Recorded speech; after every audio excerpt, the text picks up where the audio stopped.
you are going to continue calling golf and college hoops for CBS? Yes, Okay. Sean asked if I'd stay on to do that. This was kind of a perfect time for all of this to come about. Nancy and I, my wife and I, had been talking about it for a couple of years, and Sean and I had been in conversation about when would be a good time. And stars kind of collided on this one. I got this amazing honor back in May in New York when I got this Lifetime Achievement Award for the Sports Emmys. And that was just so appreciated by both Nance and me. And the celebration went on into the night, as you can imagine. By the way, I'm talking to you from 829 in Hartsfield in Atlanta. So there's a lot of jumbled noise in the background. No, actually, I can't hear a single thing, Vern. So keep going really? if you don't mind. Yeah. Oh, maybe my ears are picking up. No, it's all good. At this late, at any rate,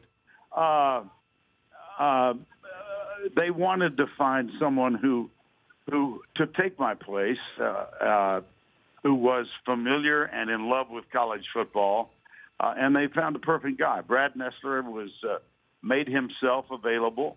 Had some issues, I guess, with ESPN. I've never gone into depth about it, but he was available. And I've known Brad for 30 years. I respect him as a broadcaster.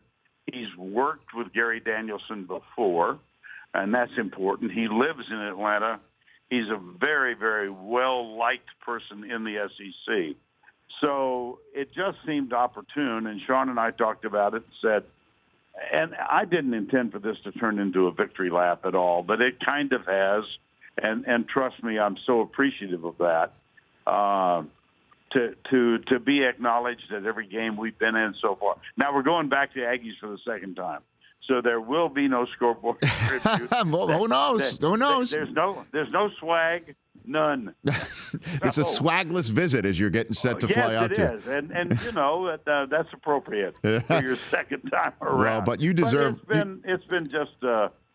It's been a very emotional but momentous season so far. Well, I mean, and it's been emotional for a lot of fans who have been fans of yours. Obviously, Dick Enberg, hung up his microphone on Sunday, the same day as Vin Scully hanging up his microphone. I talked to Dick about a month ago. But we've become friends over the years, and I said, "You really want to retire the same day as Scully, huh?"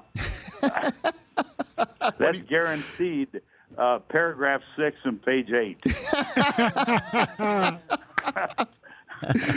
But I did love this. I love the fact that on Sunday night, Al Michaels and Chris Collinsworth paid a tribute to Vin, who is the greatest broadcaster any sport has ever seen.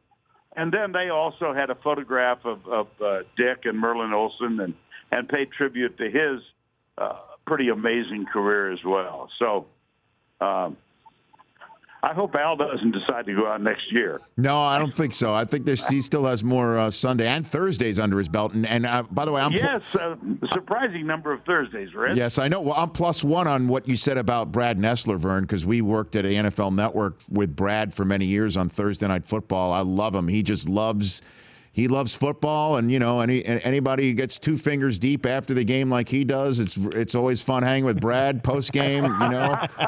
Oh, you do know him well. Oh yeah, yeah. So do I.